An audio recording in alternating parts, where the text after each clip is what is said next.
Hey guys, now in this video we're going to try focusing on the little kind of gold square box over here with the font inside of it.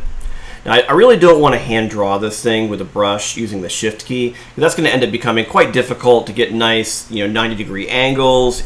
There's a good chance it's going to look a little sloppy. So instead what we're going to do is use an alpha. There's one in here if we type in square called shape border square. This one is going to be pretty good to get the effect that we need. Now I want to make sure we're painting on a new layer, so just in case we do mess anything up, I can still delete it and just restart that over without messing up any of the other work we've already done with the gold trim. So with that mask selected, we're going to go to add paint effect. So we have a new layer that we're currently on. I'm on a brush. We're going to click shape border. Okay, so I have the square. You can tell it looks pretty good. Let's go up here and look at the alignment settings with the brush, because this kind of has been an issue we've been battling almost the entire project, where if I click, just to kind of show you an example, if I click in 2D, you see how it's like a nice perfect square? See how the result's sort of curved? Because it's trying to sort of align and wrap that based on the curvature of the book, which really isn't working out too well in this case, because it's pretty noticeable that it's off. So we're going to swap over to UV and pick texture scale, just to ensure that it's a little more accurate to what we're really seeing with the brush. So if I click, that does look perfect. All right, let's kind of back up. Now what I want to do is make this way thinner. So scroll down to the alpha settings. We're going to take that border width down quite a bit. I just want to compare that to the gold trim. That looks about right. Yeah, this should be good. Okay, I'm going to do a couple tests here because I want to get the position in the right spot. So let's just see what does it look like there. Let's see. How does that feel? Probably a little too far over. Let's go down a little bit. It also feels like it's slightly crooked, probably due to a couple maybe slightly skewed UVs. So I am just going to turn this just a little bit. That feels better. I like that. Now I do have like a pretty good starting point, and I'm fairly happy with like the placement of where that gold line is in relation to the end of the book bind. My problem though is you can't really squash and stretch the square around with this alpha, because all the alphas are going to act like a perfect square. It's not really a big deal though.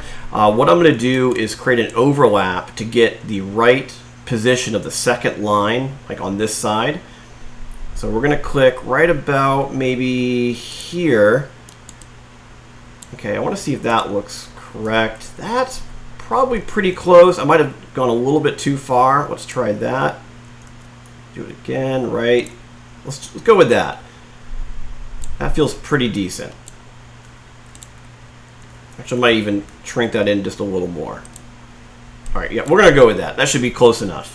Now, even though I do have this kind of weird overlap effect with two different squares, we can remove that by going to the eraser tool right below the brush. I'm just using the basic kind of soft brush, so it has the same settings, same controls, and I'm just going to simply click and remove all this excess stuff that we didn't need.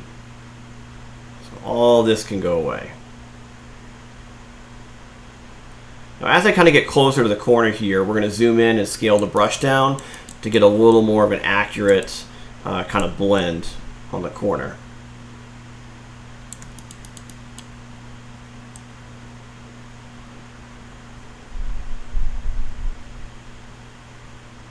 Okay, there we go.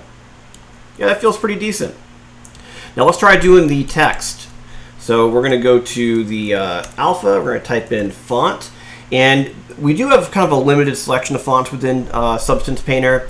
There are going to be ways for us to import in other types of fonts using Substance Designer, but probably the other easiest way to do this, if you don't want to get into Designer, you just have a font type you want to use that maybe you've downloaded. I would just go into Photoshop, make a black square, type out your font or whatever you want there, and we can always import that as a texture inside of Painter later. And we're going to get into a lot of that in some of the other projects. But for now, I do have one that's going to look pretty good here. It's called Font Courier Prime. So I'm just going to click on it, and you'll notice that it kind of swaps out the square for this. Oh, and I'm also on the eraser tool, but I'm kind of glad I caught this. I'm going to go back to brushes, and I want to reset that to basic soft. Let me click on the brush, and this is where I want to swap it over to the font for Font Courier. Because before, what was going to happen is I was going to be erasing information with that font as an alpha, which is a little weird. I want to paint this alpha, not remove stuff with the alpha. Okay, so we're going to go down here and type in library.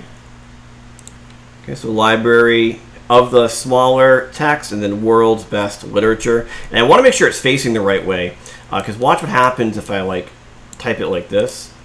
See, it's going the wrong direction based on the reference. So we want to rotate this. So we're going to be painting upside down, which is a little weird. Now I could rotate the canvas if I wanted to do this. So let's try that out. So what I'm going to do, if I hold Option and click, you see I'm spinning it.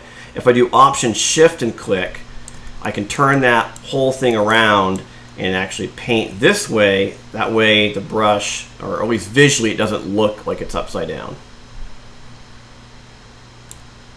Okay, let's do that. Okay, now we're going to do world's best. I'm going to do each line separately.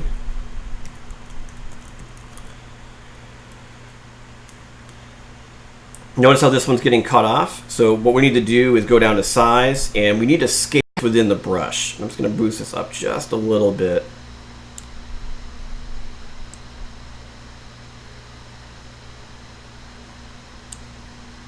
There we go. And I'm going to try to get that to be about that big, I think. So that just barely fits. Let's do this, and then I didn't realize I had the wrong character. Let's try that again. World's best literature.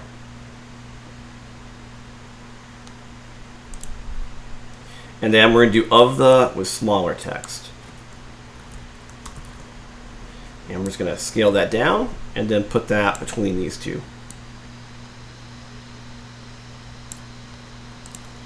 There we go. That feels fairly similar to kind of what we're seeing there. Now, one thing too is kind of in the process of doing this, like it does feel like that gold really pops off the surface quite a bit. So we could go back to the gold material. I'm going to click over here, and I'm going to move that height down just a little bit and see if that looks a little better. So let's take that height slider and just drop that down just a little more. There we go. Okay. Yeah, that seems a little better. It's a little bit too thick visually. All right, so that's that. Next video, we're going to talk about how to do some of the other details on the bind, also with the gold, mainly focusing on this little squiggly pattern right here.